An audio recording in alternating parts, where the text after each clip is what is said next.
La seda no quema tu piel como lo haría la cuerda. Ese es el punto. Tela cara, elegida deliberadamente, porque cuando finalmente te liberen, si te liberan, no habrá marcas. Estás de rodillas. La piedra bajo ti está resbaladiza con algo que no es agua, y el aire sabe a aceite de lámpara mezclado con el sabor cobrizo del terror absoluto. Tres puertas. Detrás de la primera, escuchas a mujeres llorando en un ritmo perfecto, como si lo hubieran hecho tanto tiempo que ya olvidaron cómo detenerse. Detrás de la segunda, nada. Solo silencio tan denso que tiene peso, presionando contra tus tímpanos hasta que quieres gritar solo para romperlo.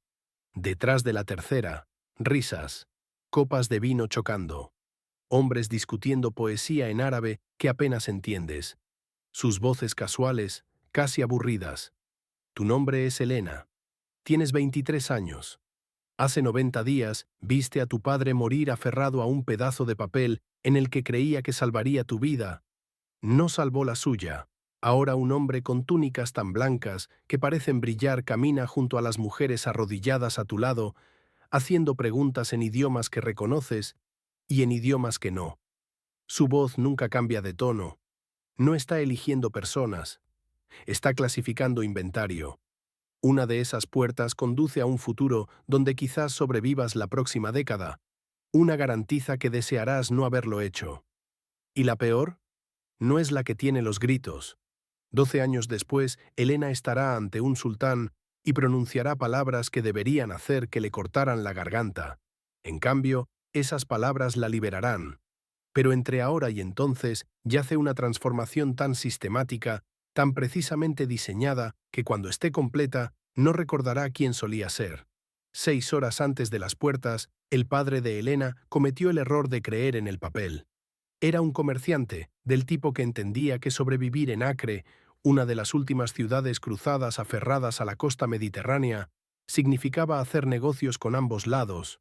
Tenía contratos con oficiales mamelucos, cartas con sellos de cera y estampas oficiales, promesas escritas en 2 idiomas garantizando paso seguro para su familia y sus bienes. Creía que la documentación podía detener el acero. Los soldados que irrumpieron por las puertas de Acre en la primavera de 1260 no sabían leer. Usaron sus acuerdos cuidadosamente negociados como yesca. El padre de Elena murió en su propio patio, aún sosteniendo un documento con el sello de un sultán. Elena y su madre fueron separadas en distintas direcciones por distintas manos. Elena gritó el nombre de su madre hasta que su voz se desgarró y la sangre le bajó por la garganta. Nunca supo si su madre sobrevivió la primera noche. Nunca supo nada. 3 meses después, Elena estaba en esa cámara subterránea con otras 17 mujeres presionadas contra muros de piedra caliza, todas cristianas, todas capturadas durante la misma campaña que borró Acre de los mapas, todas esperando que un hombre llamado Amir Rashid decidiera su valor. Rashid entró por la puerta central sin llevar nada, sin armas, sin papeles, solo autoridad que hacía que los guardias armados se apartaran. Su título se traducía aproximadamente como coordinador de integración.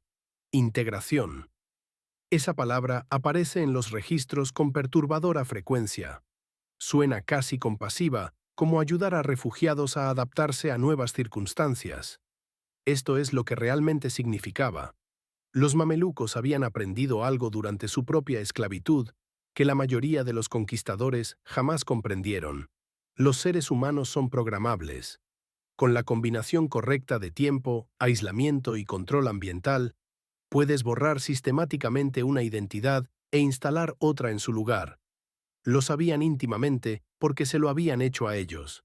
Cada sultán, cada comandante, cada funcionario que moldeó el Medio Oriente medieval había comenzado como esclavo, niños comprados a tribus turcas, a comunidades circasianas, convertidos al Islam, entrenados en guerra y administración con precisión mecánica. Para sus 20 años, estos exesclavos comandaban ejércitos. Para sus 30, gobernaban imperios. En 1250, cuando la dinastía ayubí colapsó, fue un mameluco, un exesclavo, quien tomó el trono egipcio. Esto creó una paradoja profunda.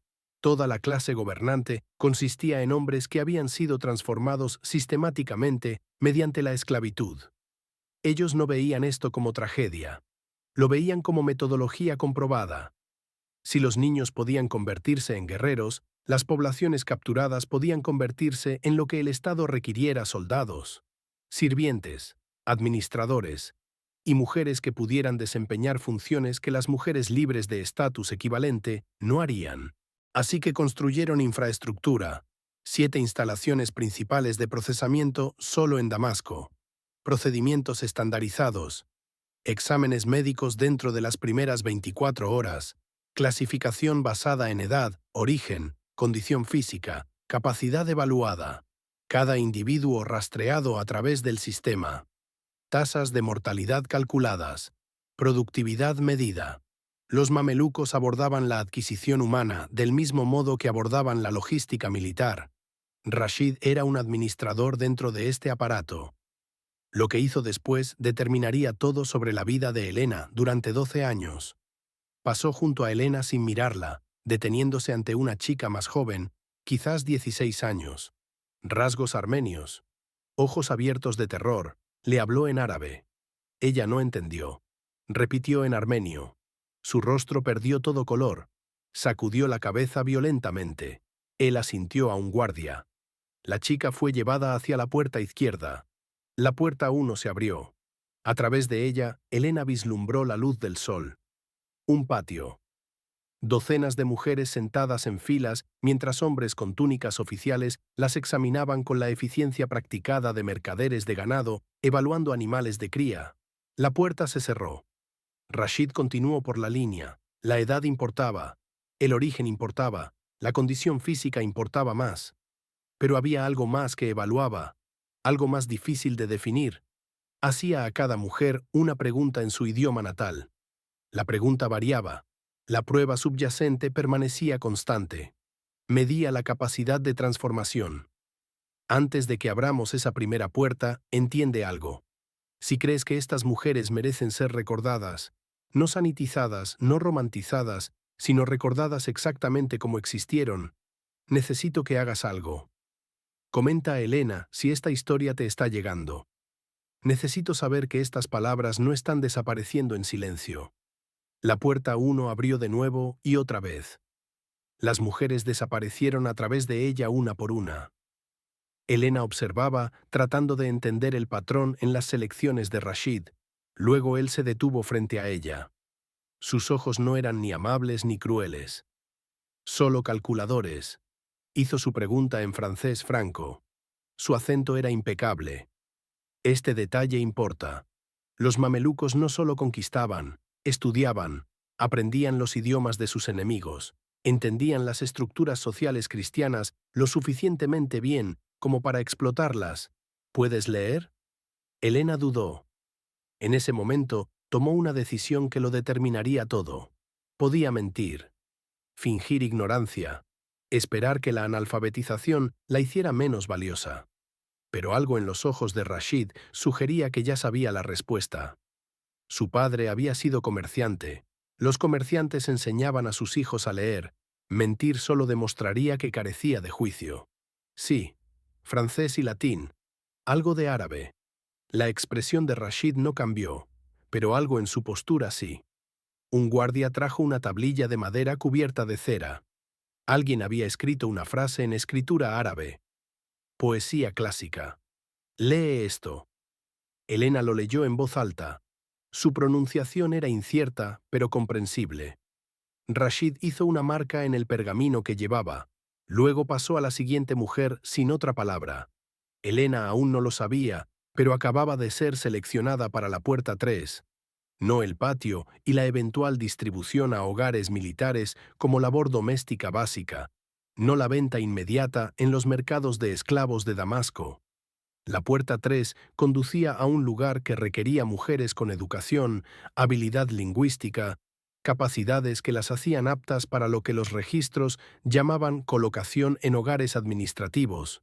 Esto suena casi misericordioso, como si hubiera sido elegida para trabajo clerical, correspondencia, registro, y lo había sido. Pero no era todo. 3 días después de la selección, Elena fue llevada por la puerta 3. Se encontró en una cámara más pequeña, paredes cubiertas con alfombras que absorbían el sonido. 5 mujeres más estaban allí, todas seleccionadas por los mismos criterios, todas educadas, todas multilingües, todas lo suficientemente jóvenes para ser remodeladas. Entró una mujer mayor. Su nombre era Miriam. 20 años antes, ella había estado exactamente donde Elena estaba ahora, capturada durante incursiones en territorio armenio, procesada por el mismo sistema, entrenada del mismo modo. Había sobrevivido, ahora entrenaba a otras para sobrevivir. Lo que Miriam enseñó durante los siguientes 60 días fue borrado sistemático combinado con reconstrucción sistemática. Semana 1. Lenguaje. No aprender árabe, Elena ya hablaba algo, sino olvidar cómo hablar de formas que señalaban identidad cristiana. Ciertas frases debían eliminarse, referencias a la oración cristiana, invocaciones a santos, incluso invocaciones casuales que los cristianos usaban sin pensar. Si Dios quiere, era aceptable, Cristo nos preserve. Miriam escuchaba sus conversaciones entre ellas, corrigiendo sin descanso, hasta que los marcadores lingüísticos de su antigua fe desaparecieran de su habla. Semana 2. Memoria corporal. Cómo te mueves señala quién eres. Las mujeres cristianas se comportaban de manera diferente a las mujeres musulmanas de estatus social equivalente. Las diferencias eran sutiles pero visibles para observadores entrenados: postura, gestos, la manera en que bajabas la mirada o no lo hacías. La transformación requería reconstruir estos hábitos físicos desde la base, practicaban durante horas cada día. Caminar, sentarse, pararse, responder a órdenes. La repetición era deliberada. El cuerpo necesitaba olvidar sus patrones anteriores antes de que los nuevos pudieran echar raíces. Semana 3. Gestión doméstica. No cocinar o limpiar, tareas que aprendían las cautivas de estatus más bajo. La colocación administrativa en el hogar significaba gestionar a otras sirvientas, mantener libros de cuentas, encargarse de la correspondencia para mujeres que tal vez no fueran alfabetas. La habilidad de lectura de Elena se convirtió en su función principal. Aprendió los formatos específicos utilizados en documentos administrativos mamelucos. Formas adecuadas de dirección. Las jerarquías que gobernaban cada interacción. La semana 4 trajo las lecciones más difíciles. Transformaciones que no podían practicarse. Solo explicarse. Prepararse. Miriam habló con precisión clínica sobre lo que se esperaría en los hogares donde Elena sería finalmente colocada, la naturaleza del acceso que los miembros masculinos del hogar tendrían, las respuestas que se requerían, la absoluta necesidad de cumplimiento, presentada no como instrucción moral, sino como estrategia de supervivencia. La resistencia es desperdicio, explicó Miriam, su voz sin inflexión. El hogar ha invertido en tu adquisición y entrenamiento. La resistencia daña esa inversión. Las inversiones dañadas se descartan. Elena había visto los mercados durante su primera semana en Damasco. Secciones de nivel inferior donde mercancía dañada se vendía con fuertes descuentos. Mujeres cuya resistencia las había marcado como intratables. Mujeres cuyo daño físico las hacía inadecuadas para cualquier cosa excepto el trabajo más duro. Mujeres que serían trabajadas hasta morir. Un proceso que típicamente tomaba entre 2 y 5 años según los cálculos de mortalidad que los administradores registraban con la misma precisión con la que rastreaban las cosechas de grano. El mensaje era transparente. Sométete a la transformación o serás transformada en algo aún peor. Para la semana 8, Elena apenas se reconocía. Se movía de manera diferente, hablaba de manera diferente, pensaba de manera diferente. El refuerzo constante había creado nuevos patrones que se sentían casi naturales. Cuando veía su reflejo en espejos de bronce pulido colgados en la cámara de entrenamiento, veía a alguien que podía pasar por una mujer nacida en hogares administrativos mamelucos, alguien que pertenecía. Ese era el objetivo, no mera obediencia, sino un cambio de identidad internalizado. Los mamelucos entendían algo que la psicología no articularía por siglos. Dado tiempo suficiente y control ambiental total, La identidad humana es mucho más maleable de lo que la mayoría quiere creer. Elena no había sido quebrada, había sido reconstruida. La semana 9 trajo su colocación. El hogar de Amir Kalagún ocupaba una cuadra entera del distrito en Damasco. Kalagún eventualmente se convertiría en sultán, aunque en 1260 solo era uno de los comandantes más confiables del sultán Baybars. Su hogar reflejaba su estatus ascendente: 37 soldados, 18 empleados administrativos, 43 sirvientes domésticos, 11 mujeres en la sección del harén, cada una con su propio rango y función. Elena llegó en una litera cerrada acompañada por Miriam y 2 guardias. La transferencia fue documentada, papeles cambiaron de manos. El pago fue registrado. Había costado a Kalagún 600 dirhams, una suma considerable que reflejaba su valor estimado. Educada, trilingüe, entrenada en gestión administrativa del hogar. La inversión conllevaba expectativas. Miriam partió inmediatamente después de la transferencia. Elena nunca la volvió a ver. Años más tarde, Elena se preguntaría si Miriam sentía algo durante esas despedidas, entregando mujeres que había entrenado durante meses a hogares donde sus destinos se desarrollarían más allá de su vista. O si el proceso de transformación que había remodelado a Elena primero había remodelado a Miriam tan completamente que tales transferencias se habían convertido simplemente en transacciones, tan mecánicas como registrar entradas en un libro de cuentas. La jefa del harén de Kalagún era una mujer llamada Zahra, no una cautiva, la primera esposa de Kalagún, casados cuando ambos eran jóvenes antes de que su carrera militar lo elevara al rango de comandante. Ella dirigía los aposentos de mujeres con una eficiencia que igualaba la gestión de tropas de cualquier comandante militar. Cada mujer tenía una función. Cada función apoyaba la operación del hogar. La jerarquía era absoluta. La función de Elena era la gestión de correspondencia. Las mujeres de hogares mamelucos prominentes mantenían extensas redes sociales mediante comunicación escrita, negociaciones matrimoniales, intercambio de regalos, inteligencia política. Todo requería a alguien que pudiera escribir en múltiples idiomas, que entendiera la composición formal, que pudiera ser de confianza con información sensible. El entrenamiento de Elena la hacía perfecta para este papel. Durante el primer mes, el trabajo fue exactamente como se describía. Se sentaba en una pequeña habitación junto al patio principal del harén, escribiendo cartas dictadas por Zahra o las otras 2 esposas principales. Invitaciones, notas de agradecimiento, consultas sobre comerciantes de seda. Escribía con hermosa caligrafía en papel caro, sellaba las cartas con cera, archivaba copias en los registros del hogar. El trabajo era aburrido y el aburrimiento era seguridad. Aburrido significaba que su valor derivaba de habilidades que seguirían siendo útiles por años. Aburrido significaba que la inversión en su entrenamiento sería protegida. Esto duró hasta que el tercer hijo de Kalagún cumplió 18. Su padre decidió que era hora de completar su educación en todos los asuntos que un hombre de rango debía comprender. El sistema tenía un término para esto.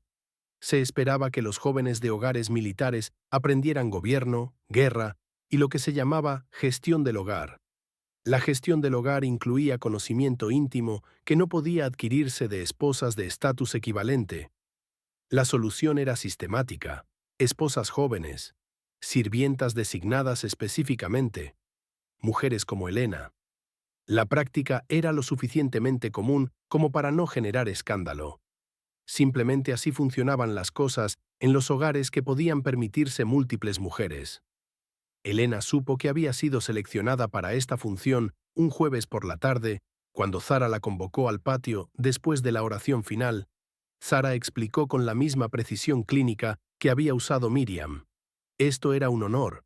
Esto reflejaba confianza en el entrenamiento de Elena. Esto demostraba integración exitosa en el hogar. La resistencia indicaría entrenamiento fallido y resultaría en reasignación. La reasignación significaba los mercados bajos. Lo que siguió durante los siguientes 3 años fue sistemático. El hijo de Kalagún la visitaba en sus aposentos 2 veces por semana en un horario fijo. Los encuentros seguían patrones que habían sido explicados durante el entrenamiento. Se esperaba que ella fuera obediente, pero no entusiasta, receptiva, pero no iniciadora, presente, pero de algún modo ausente. La desconexión emocional era el punto. Estas no eran relaciones, eran procedimientos educativos. Elena desarrolló técnicas de disociación que las mujeres en su posición habían desarrollado por generaciones. La habilidad de observarse desde fuera, de estar presente en cuerpo mientras enviaba su conciencia a otra parte. Perfeccionó el desempeño de respuestas requeridas mientras pensaba en composición de cartas, en gramática árabe, en cualquier cosa excepto lo que realmente ocurría en esa pequeña habitación 2 veces por semana. Los mamelucos habían calculado esto también. Entendían que las mujeres en tales posiciones necesitaban mecanismos psicológicos de supervivencia. No desalentaban la disociación, la alentaban. Las mujeres que podían separarse mentalmente de la experiencia física eran más duraderas, más sostenibles, mejores inversiones a largo plazo. El sistema prefería mujeres que pudieran soportar indefinidamente sobre mujeres que se quebraran rápidamente y requirieran reemplazo. Durante el día, Elena continuaba su trabajo de correspondencia. Se volvió extraordinariamente hábil. Su caligrafía era admirada en todo Damasco. Podía componer en 4 idiomas con igual facilidad. Gestionaba negociaciones sensibles respecto a alianzas matrimoniales con una sutileza diplomática que impresionaba incluso a Zarra. Su valor aumentaba año tras año. Por la noche, 2 veces por semana, se presentaba en la pequeña habitación y desempeñaba la función para la cual también había sido adquirida. La dualidad era el sistema funcionando exactamente como se diseñó. Las mujeres que aportaban múltiples formas de valor simultáneamente representaban el retorno óptimo de la inversión. Elena era corresponsal, secretaria, recurso educativo. Su alfabetización la hacía útil durante las horas de luz. Su disponibilidad controlada la hacía útil durante las noches designadas. Era, desde la perspectiva de la gestión del hogar, una historia de éxito del proceso de adquisición y entrenamiento. Desde la perspectiva de Elena, estaba sobreviviendo mes a mes. Año tras año, aprendió a no contar los días. Contarlos hacía que el tiempo se sintiera interminable. En cambio, marcaba el tiempo por eventos externos, cuando Calawún se convirtió en sultán en 1279. Cuando su hijo se casó y dejó de requerir sus servicios educativos, cuando le asignaron entrenar a una chica armenia recién adquirida en la gestión de correspondencia, esa última asignación rompió algo en ella que 3 años de explotación sistemática no habían tocado. Al mirar a la chica armenia, recién procesada por el sistema de transformación, viendo su propio pasado reflejado en esos ojos aterrados, Elena se dio cuenta de que se había convertido en Miriam. Ahora era la instructora, la que entrenaría a la siguiente adquisición para aceptar lo que Elena había aceptado, la que explicaría con precisión clínica qué funciones desempeñaría la chica. No podía hacerlo. El hogar mantenía una tradición en la que los miembros senior podían presentar peticiones directamente al sultán durante audiencias públicas semanales. Era una práctica legitimadora, que demostraba accesibilidad a pesar del poder absoluto.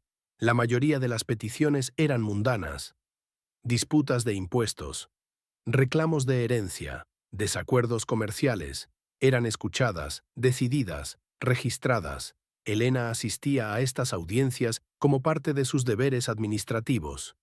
Tomaba notas sobre las peticiones para los registros del hogar. Había hecho esto docenas de veces. Nadie prestaba atención a ella. Era mobiliario, otra pieza del aparato administrativo que mantenía funcionando al Estado mameluco. El 3 de octubre de 1284, Elena se puso de pie durante una pausa en las peticiones y habló directamente al sultán Calawún. La cámara quedó en silencio. Las mujeres no hablaban en audiencias públicas a menos que se les llamara específicamente. Mucho menos mujeres de las secciones del harén de los hogares. Mucho menos acerca de sus propias situaciones. La violación del protocolo fue tan impactante que los guardias no la detuvieron de inmediato. Elena habló en perfecto árabe. Había ensayado durante semanas. Solicito la manumisión sobre la base de que he servido en la casa del Amir con distinción durante 12 años.